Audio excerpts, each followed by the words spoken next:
Hey guys, thanks for having me back again. I know all of you, so this is good. I can skip kind of the intro part. There's a lot of kind of meat to this presentation, so let's just get right into it. So we're going to go over the comprehensive rehab management of individuals with scoliosis due to popular request.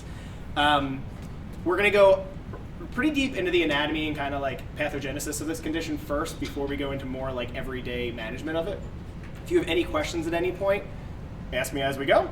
That being said, some of these things, I promise, there's going to be a few slides you're going to be like, I don't know if that makes sense. And then the next slide, it will make sense. So give me a little bit of time. You know me. This is the same slide as last time. We're going to skip. I did get critiques that the picture with me and Christy was too small, so I made it smaller. So if you really squint, you can see her a little bit. So we're going to get right into this. Same as last time, I have nothing to disclose. I'm doing this in exchange for a very generous charitable donation to Tap Cancer Out, which is a charity that donates all funds to different subsidiaries that are responsible for cancer research, assistance with patients, things like that. I personally am involved with this charity organization. It's called Tap Cancer Out. It's a Brazilian Jiu-Jitsu based charity. Basically, once a year, we do a hour-long, kind of like sparring match with a partner, and we just raise a whole bunch of money in the meantime. So let's talk about scoliosis first. All right, today we're going to use gym class to test you for scoliosis. What is scoliosis? I will not explain that. Krista Cesare, who's only ever treated you guys for headaches, is going to take you to the bathroom stall, have you take your shirts off, and then if she does find scoliosis, that's on you to tell your parents. If they find out we have it, what do we do? Yeah, is there any follow-up? Nope, no, you're never going to hear anything about this ever again. Why doesn't our doctor do this? Only school nurses are qualified to check for scoliosis. I feel like my doctor could easily take 30 seconds out of my physical and check for a curve. This is the one thing that school nurses have. Let's let them have this. And then once you're done being checked for your potentially debilitating spine disorder, we will resume our archery unit. Now, then, you got it. What's that mean for me? I don't know. So I feel like that sums up with a lot of scoliosis checks were like for us. That was really well done. That was really well done. I thought that was perfect. So just to give you, I should introduce one more piece of background that wasn't included in my introduction. About a year and a half ago, I did a quote scoliosis intensive. So it was about a 48-hour in-person course where we focused basically on the management of individuals with scoliosis. It was based primarily on adolescents because that is the largest population you guys will also see in the clinic with this condition. But from then on, I became one of our scoliosis go-to people at LVHN. And since then, my schedule is now composed of about 20 to 30% individuals who have scoliosis, so it's a pretty large portion of my schedule at this point. So some of these things are going to be based off of quite a bit of studies that I will have backed up. Some of them are just based more on clinical observations. We can chat about that as we go. All right? All right, today we're going to... So first of all, let's just go through what normal spinal curvatures are. So normal, quote, spinal curves really only occur in the sagittal plane. We all should know this. They occur in the cervical, thoracic, and lumbar regions. I was really sad that we don't have a student here today because these are kind of perfect student questions to ask. But essentially, the purpose of these normal spinal curves are just to serve as essentially shock absorbers. So they distribute the mechanical stress of your body throughout all day-to-day functions and recreational activities. And they just keep your head positioned over the pelvis, relatively speaking, which is really important for more dynamic balance-related purposes. Normative values are in your cervical spine, you're going to have normal lordosis between 20 to 40 degrees. Thoracic spine is going to be 20 to 50 degrees of kyphosis. And then the lumbar spine is 40 to 60 degrees of lordosis. And ultimately speaking, in normative values, you are going to have a balanced spinal shape when you bring all those together. And again, usually these curvatures are only really normal. I'm going to keep using air quotes about that. In the sagittal plane, you really shouldn't have much deviation side by side in frontal plane, especially not rotational plane.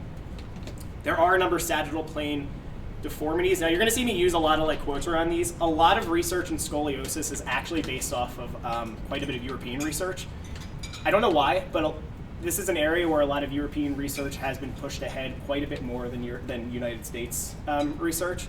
And just some of the verbiage they use, I think some individuals would take issues with.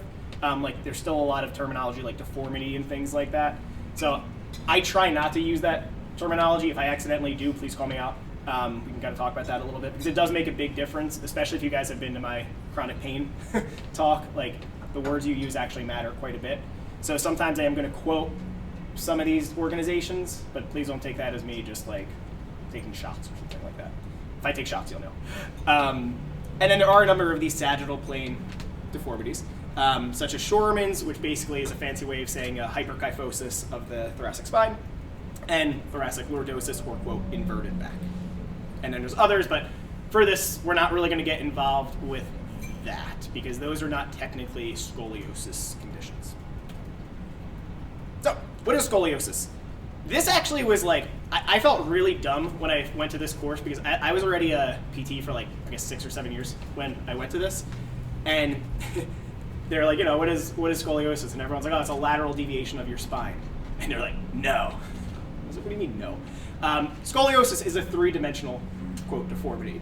So it is not just a lateral curvature of your spine.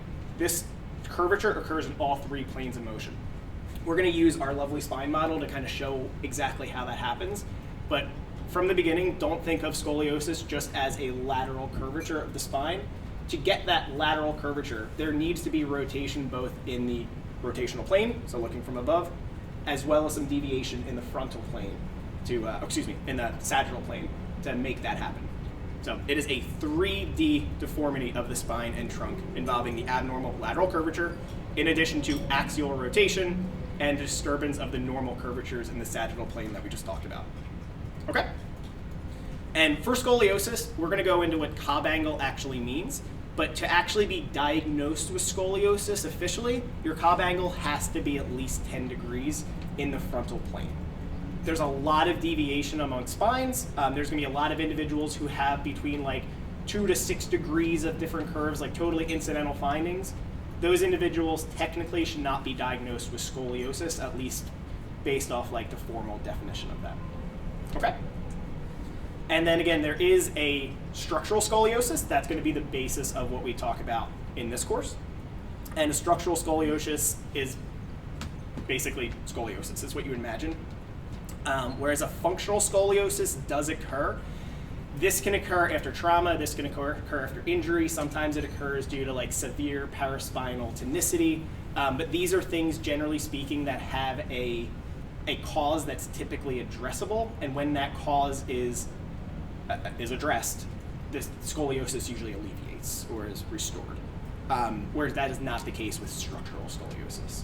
So we'll go a little bit more into that, but most of the guidelines that we are going to be talking about are going to be talking more about this structural scoliosis versus functional scoliosis. And then what does scoliosis look like? With most moderate to severe degrees of scoliosis, it's one of those, you'll know it when you see it. Most of the common things that you see, you'll see some, can you see my mouse on here? No, you can, okay. So you can see some uneven shoulders. With this is not the best way to do it. We know that with dominant arms versus non-dominant arms, you are going to have one shoulder that's typically elevated, but it is a pattern that you will see.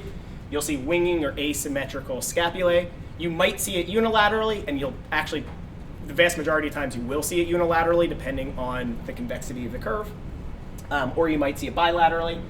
You're going to see a misalignment of the head and the pelvis. So you're going to see a little bit of a frontal plane shift. You're going to see the elevated or depressed hip, so you'll see the little hip drops side by side. You'll see any type of lean, so this frontal plane imbalance. And then you might see a leg length discrepancy, usually an apparent leg length discrepancy. So an individual who, if you're actually measuring it and getting them all stable, it's not really a leg length discrepancy, it just looks like it is based off of all the shifts going on. So this is a typical presentation. Usually, to be honest, and we're going to go into some more, we're all going to look at each other's posture using some different outcome measures. Usually these are like occurring in groups. So if someone does have scoliosis, it's rare that you'll see like just winging or asymmetric scapulae without any type of additional compensations. And that's just kind of how the physics of the condition works. And again, we'll get into that a little bit.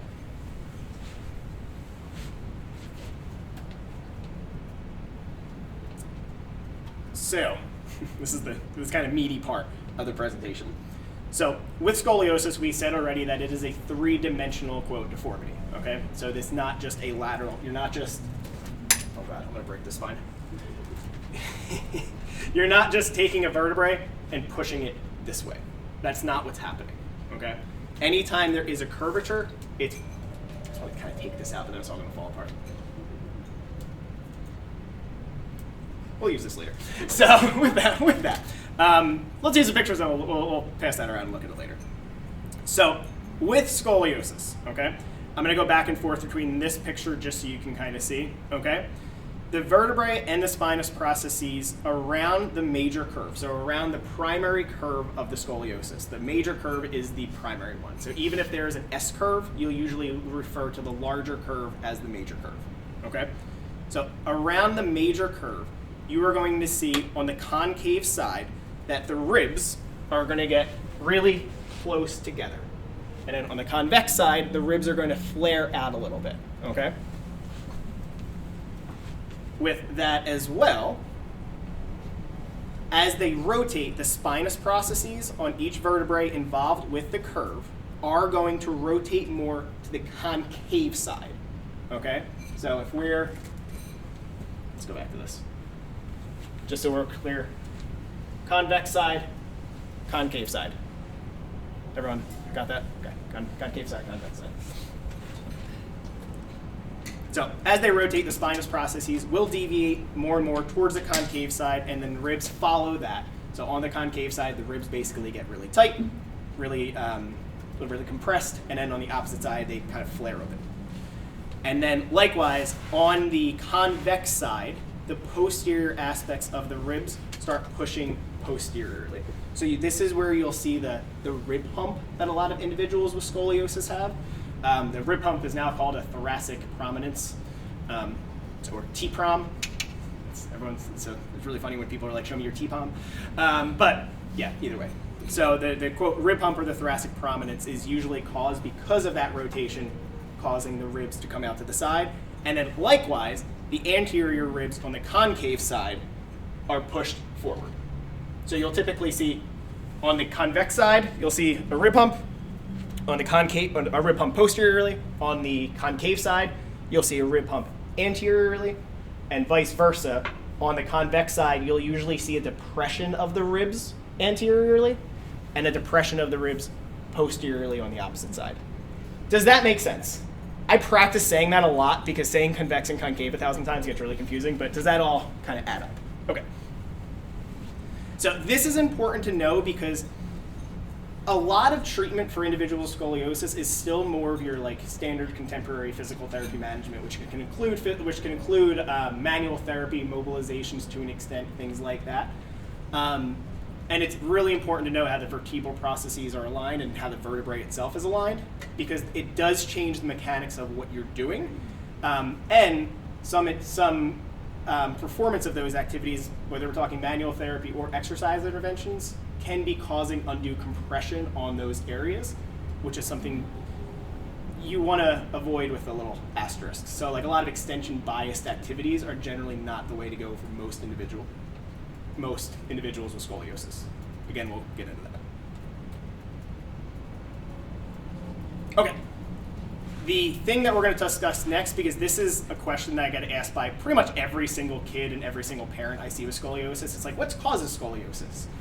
And it is a combination of we still don't fully know, but it's also a very complex answer because there's a lot of different things that can influence it. The most commonly cited reason why it progresses is due to this RASO phenomenon, relative anterior spinal overgrowth. So as we discussed, everything kind of looks different. It's more compressed on the concave side, more open on the convex side. Likewise, on the concave side, okay, the vertebrae and the intervertebral disc, as you can kind of see there, they become decreased in height, okay? As a result, the other side, like we think of that jelly donut stupid comparison that everyone talks about with disc, which is focus, but anyway, the same idea, like it kind of opens up on the other side. When that happens, over time, you're looking at the unusual growth of the anterior aspect of the spine. And this growth is actually an ossification, so that the front part of the vertebrae will actually ossify and get thicker and taller versus the posterior aspect. So you start getting this like wedge-shaped vertebrae. And this is something that is it's a permanent effect. It's bone growth. Because you said that wedge is in two different planes then? Yes. Frontal and sagittal. Yes. Okay. Sorry. Yep. So it's occurring in the ossification is occurring in the frontal area.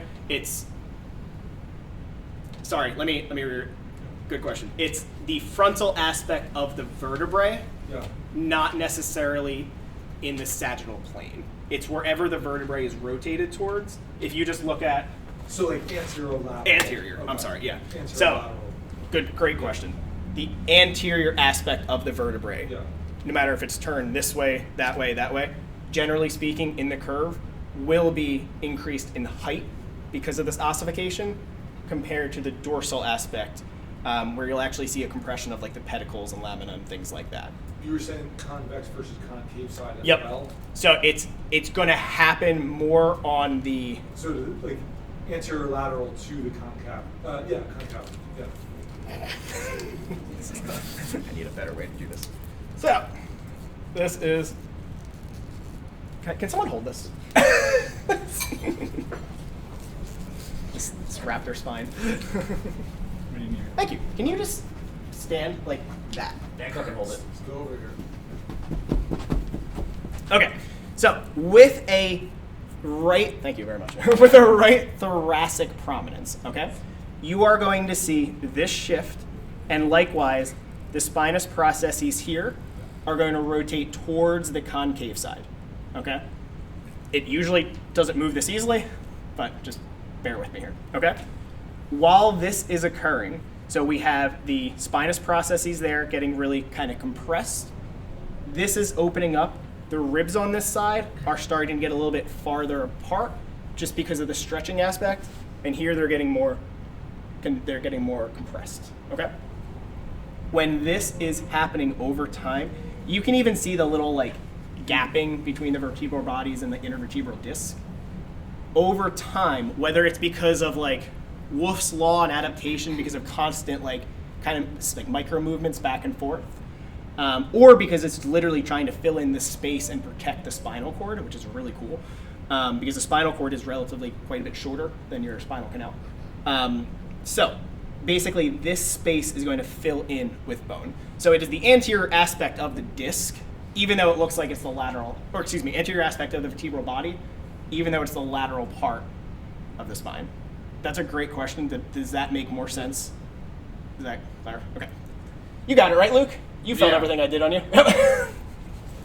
Thank you. I'll have to watch that back.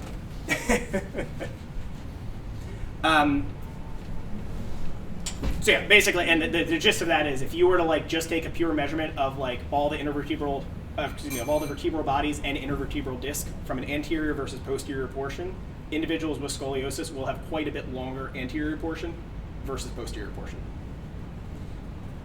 And that leads to this. This is, quote, the vicious cycle of scoliosis. So if you want to start here, for some reason, I don't know why, you get a spine curvature. Just like with everything else, that spine curvature will cause asymmetric loading basically with every movement that you do. Doesn't matter if you're thinking of it or not. And then that asymmetric loading, just based off of the foundational laws of physiology, you'll get a lot of asymmetric growth in various parts of your body, not just the spine, but in various parts of your body.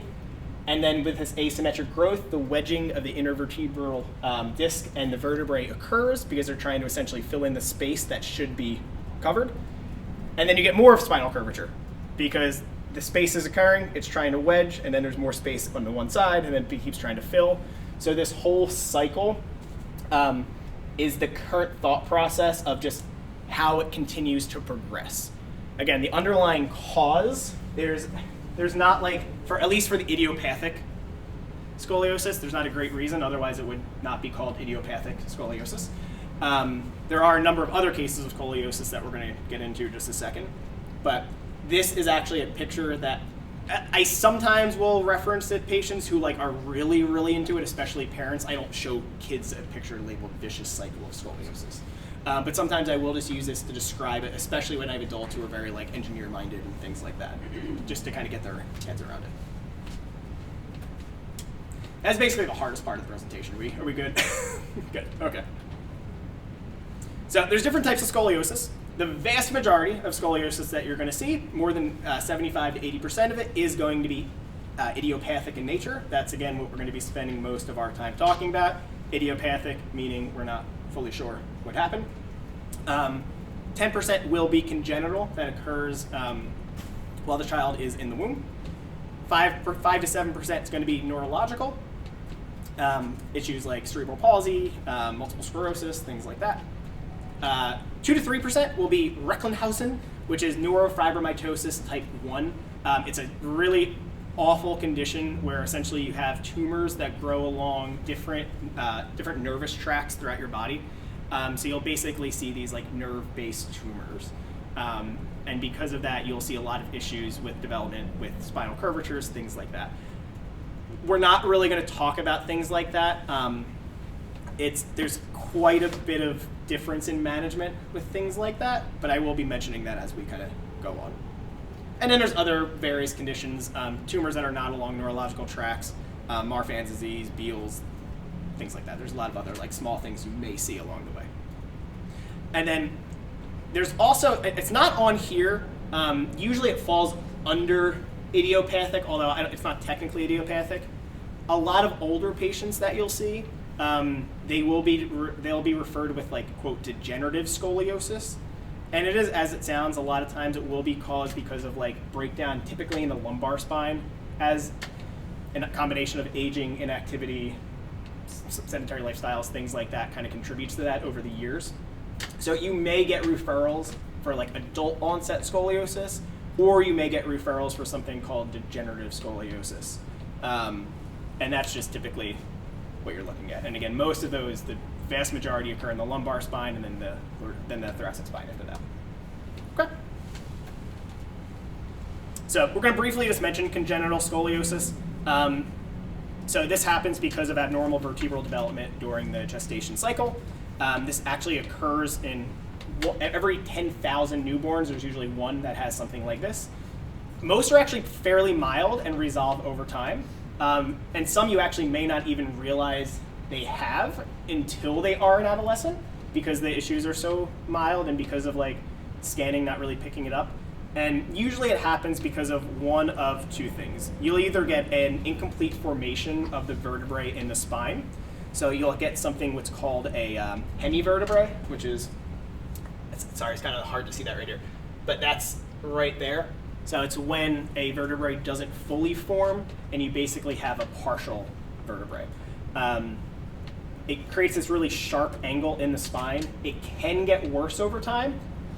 Interestingly enough, sometimes you'll actually have two hemivertebrae, and this occurs fairly commonly, and they balance each other out. It's kind of like the spine's attempt to like figure things out.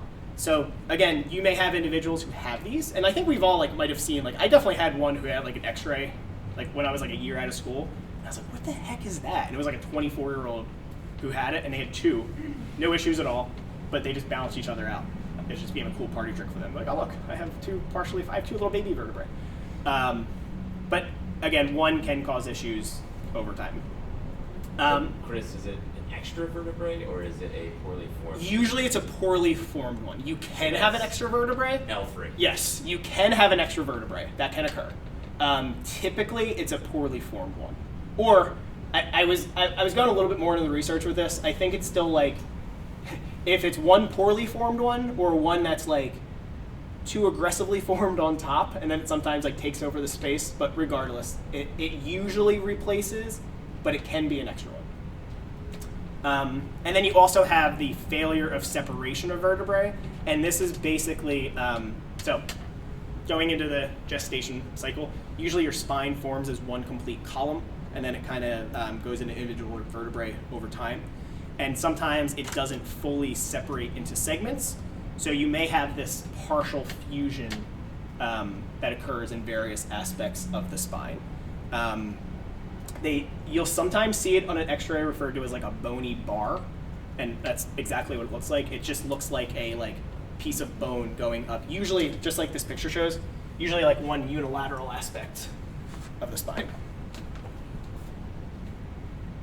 So, because that happens, typically you'll see the curvature just progress over time. And then a lot of times it does happen where a combination of these can occur. So you're looking at some areas of the spine may have a hemivertebrae, some may have a partially fused vertebrae, and then there's a lot of different developmental conditions that I am not an expert in at all that may be causing that. So you'll sometimes see other like neurological conditions, potentially cognitive issues, things like that.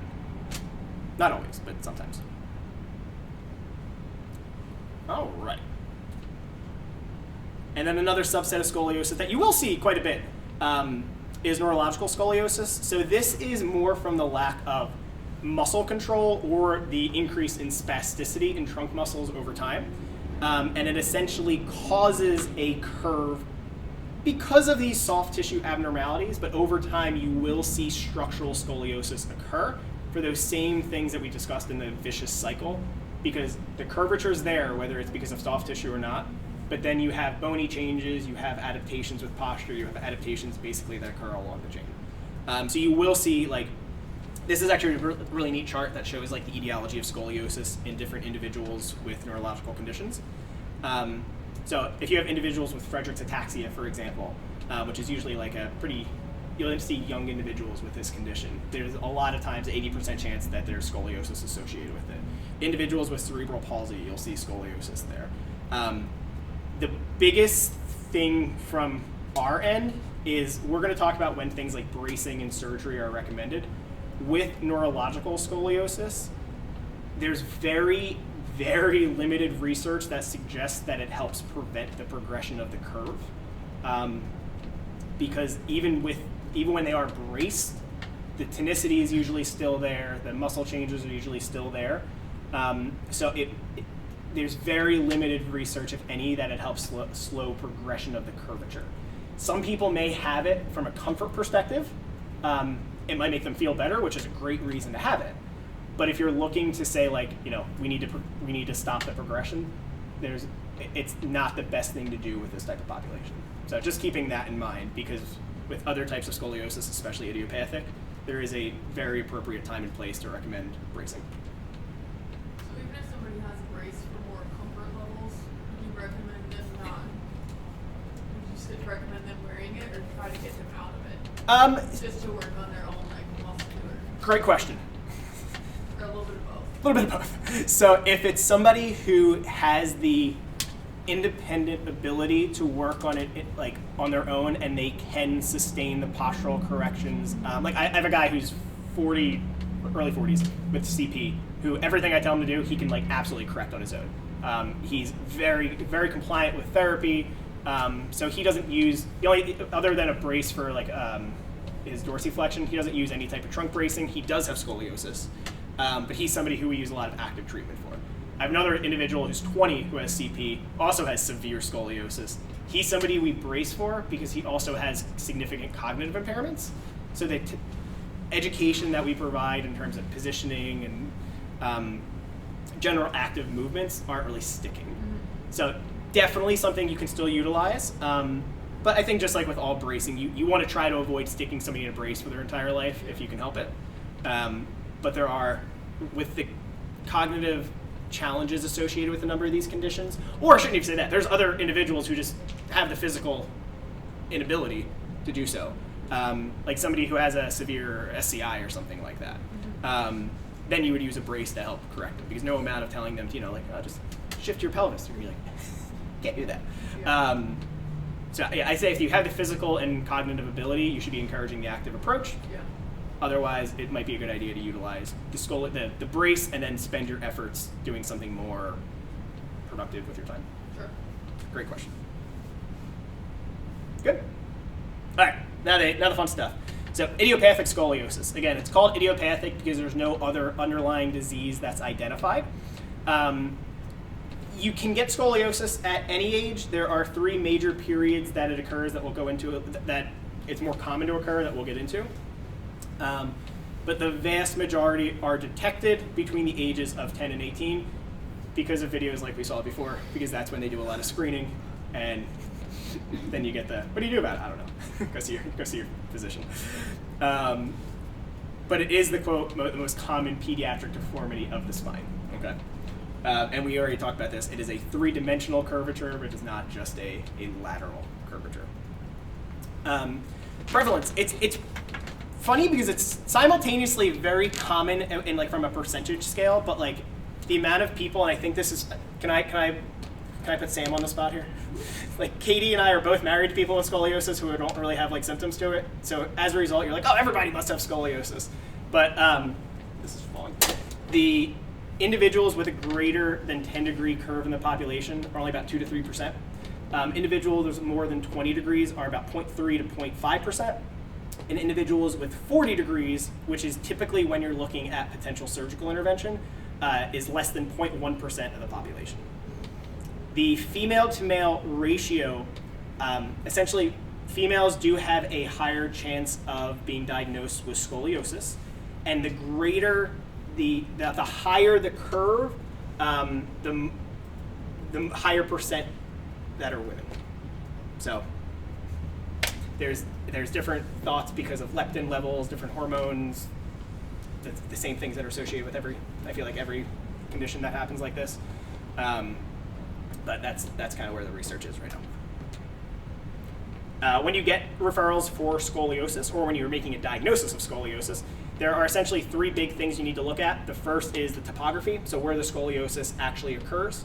The hardest part with scoliosis is when you get referrals from physicians who mean well, but just aren't very familiar with scoliosis, and you'll just get like a referral that says, patient has scoliosis. Shit. Like, you don't have x-rays in front of you, you don't have anything in front, so you just have to really like try to define. But thankfully we've, over the past like year and a half at our company, we've done a much better job of having like radiologists and pediatricians kind of get in touch with the lingo. So now we'll get like very specific referrals, which just saves you a little bit of time in terms of what you're looking for. You're still doing full screens, it's not changing anything, but it's nice walking into a room and having an idea of what to look for. So you're going to have your classic cervical, thoracic, and lumbar, but you'll also see indications for cervicothoracic, which occurs from C7 to T1, as well as thoracolumbar, T12 through L1. So part of the naming scheme is just indicating where the scoliosis occurs. This is a more important one for me, because again, like, we all have eyes. Like, we can figure out where the location of the curve is. It's really important to know when they were diagnosed with scoliosis. So the longer the period between the diagnosis of scoliosis and the completion of a child's growth, basically the greater the risk of developing a more severe curvature. So the younger they are diagnosed, typically the more concerned you are about the severity of progression. It doesn't mean they will progress to a severe level, but the recommendations typically will change over time. This is basically the naming scheme for infantile, juvenile, adolescent, or adult. Again, the vast majority are identified during adolescence. I'm treating somebody right now who's 7 who has juvenile, and she has a scoliosis of like 11 degrees, which just meets the curve. So I see her once every 2 weeks, and I'm seeing her for like 4 sessions, just to like give her like basic exercises and things like that. But then there are periods of onset where kids are a little bit more susceptible to being diagnosed or or having development into scoliosis. It's the 0 to 3 year period, the 5 to 8 year period, and then the 10 to whenever they're done growing period, which is a very big period. But those are usually the periods where you're looking for potential peak onset. And then the final part of the naming scheme is the degree of scoliosis. This is also hugely important, especially from a direct access standpoint, because this is going to help make a lot of recommendations about their treatment in the future. So when we're done this, I'm going to fast forward a little bit. You guys are going to get 3 attachments in an email from me, and then 1 slide that's going to be probably the most important slide you will ever have for scoliosis, because I use it literally all the time. So leaving a little bit of suspense there. But typically with Cobb angles, low is below 20 degrees, moderate is 21 to 35 degrees. You typically don't usually see at least in the States, you usually don't see these types of like moderate to severe. A lot of times in the States, you'll see severe as 36 plus, but you will see different degrees there. But generally speaking, there's low, moderate, severe scoliosis, and all those have their own recommendations associated with it. So let's talk about the Cobb angle for a little bit, because the Cobb angle is going to determine, again, a lot of your treatment strategies and what to do from there. We already talked about the younger the diagnosis and the greater the gap between diagnosis and finishing development, the higher the risk there is of further progression of the condition. But likewise, if there are certain, quote, critical angles that occur, and these are where a lot of the research says that individuals may be facing additional issues later in life, such as their decreased quality of life, aesthetic challenges, pain, and then progressive functional limitations. So this is usually in the 30 to 50 degree area with scoliosis, regardless of age. And that's why recommendations will change with those individuals.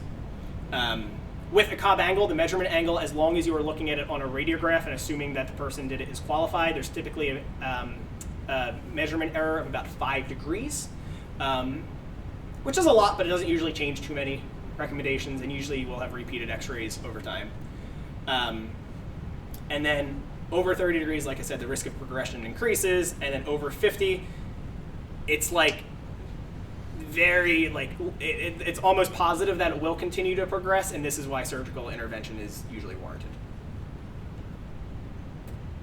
So a Cobb angle is something that is very easy to measure. It's very easy to mess up as well. It's a very, very easy thing to measure.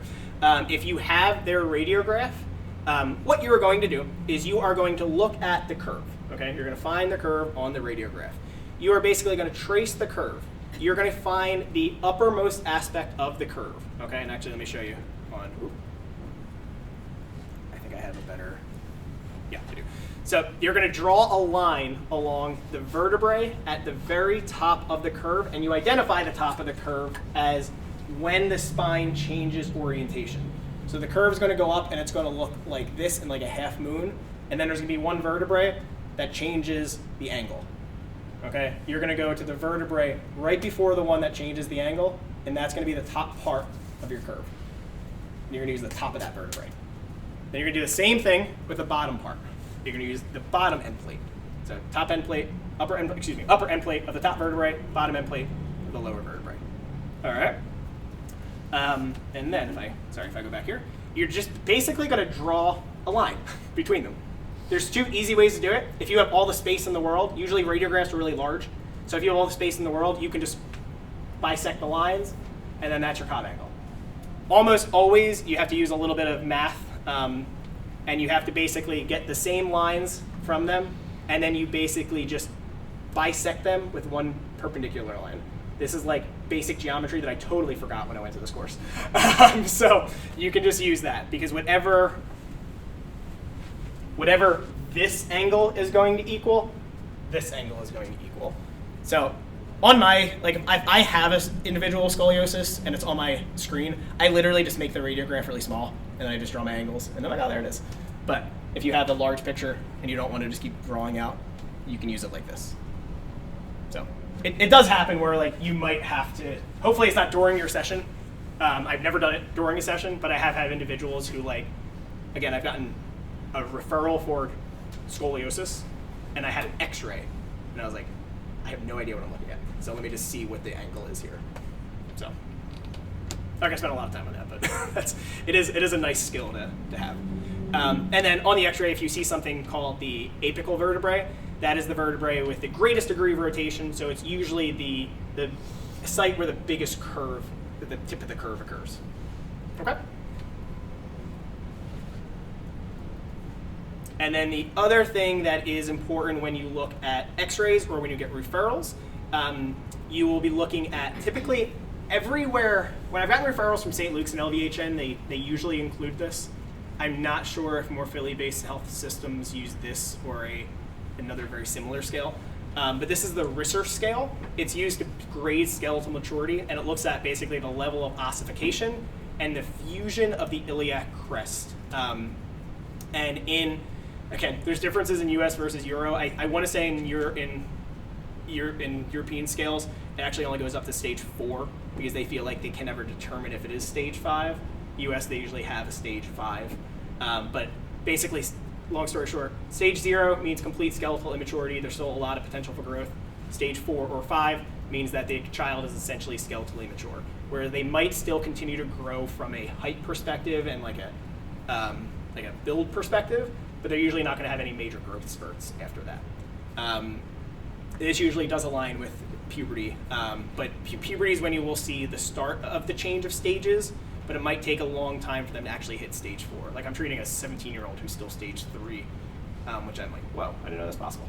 And then you'll see it it's kind of tough to see on this. You'll see that there's a very thick black line right here in the iliac crest. That just indicates skeletal immaturity. Over time, that basically fuses, so it should just look like a clean white line. So if you see this black line, it usually means that they're not skeletally mature. So. Again, I promise I'm not just tossing random things at you for recommendations. This is another thing in addition to Cobb angle and age that makes a big difference over time. This is the same thing we just talked about. The younger and more skeletally immature the patient, there's a higher curve of, the younger and more skeletally immature the patient, as well as the higher the degree of the curve, just means that they have a higher risk of progression of that curvature. In a lot of different studies, you'll kind of see this equation used to talk about the risk of progression over time. I think this is pretty useful early on when you're specifically treating individuals for scoliosis, just so you can kind of get ideas in your head and staging in your head. But I definitely would not do this for every patient. I definitely would not bring this up to every patient. But it does help you kind of figure out the degree of treatment that you're going to be using. And then differences between levoscoliosis, so a convexity on the left side, versus dextroscoliosis, a convexity on the right side. This is a study, and there is a big part of this in my course that broke my brain, and it still breaks my brain. So the vast majority of individuals with idiopathic adolescent scoliosis will have a right convexity in their thoracic spine. I want to say, I'm on video so you can quote me, but I think it's 10% that might have a levoscoliosis. There have been studies that look at the individuals who have the levoscoliosis, and there is a scary high percentage of individuals with a levoscoliosis that also have some form of quote neural abnormality, such as a Chiari malformation, a syringomyelia, something involving the right where the cerebellum is. A lot of these individuals actually don't have any signs or symptoms associated with the neurological abnormality. A lot of times it's found as they do the x-ray and they're like, oh, that's interesting. But there is some recommendation that if you do have an individual with a levoscoliosis, we should be doing this everybody, but just spend a little bit more time doing your neurological screens. Don't blow them off if they're complaining a little bit more of coordination-based issues, especially if you have a young kid. It's something to just consider. So again, this is something where I talk to some of my colleagues as well who see quite a bit of scoliosis, and I see a few individuals with left-sided, and I don't see anything atypical, but the research is out there. So it's just something to keep in mind over time, but don't freak out and think anytime you get a kid with a left-sided curve, it's a red flag. But it is something that you should be doing due diligence and making sure that you're monitoring. We're not going to spend time doing this. This is just an example of different ways you will see curves presented. The radiological ones on the left are basically how you will get how you will see curves presented on x-rays or with referrals, and they're very descriptive, based on the title. So a single major high thoracic curve, it is a single curve, it is a big curve, and it's in the high thoracic region, so the upper thoracic region. You might see a major thoracic curve and a minor lumbar curve, so you might see an S-shaped curvature. But a major and a minor means that the curve is not the same, so it is an imbalanced curvature. You might see a double major thoracic, which is just a pure S-curve in the thoracic spine. You might see combinations of this. But these are typically like the ways that they'll be written out when you get them. There are different organizations out there. One is called BSPTS. They are popular for the Rigo method of scoliosis treatment, which is like an offshoot of Schroth. And they have come up with their own curvature naming style that, if you understand the naming, it really does tell you a lot, but the naming makes no sense. That's just in my opinion. But so like if you see a 3C, and these are the ones on the right, a 3C is like it's a major thoracic curve with a very small or no lumbar curve, and the pelvis on a radiology report is balanced, whereas a 3 like CP is the same thing, but the pelvis is unbalanced. I have never seen these written in any reports I've received in the States, but again, they are increasing in popularity, and I'm gonna blame myself for just not having enough knowledge about them to maybe use them more. But there is recommendations that like it's going to be a better clinical presentation because these different naming schemes take into account how the pelvis looks. But that's pretty much that. So we talked about in Europe and America, there's a lot of different research going on. SOSORT, which is the International Society on Scoliosis, Orthopedic, and Rehab Treatment, is an international, it's a nonprofit organization, and they are all about non-operative management of scoliosis. Their recommendations are one of the biggest guidelines that providers in America and Europe use. The Scoliosis Research Society, the SRS, is a big one based in America. But for today, we're going to primarily look at SOSORT's recommendations, as that's more of a widespread. And the recommendations are very, very similar. So this is the article that I will provide you guys.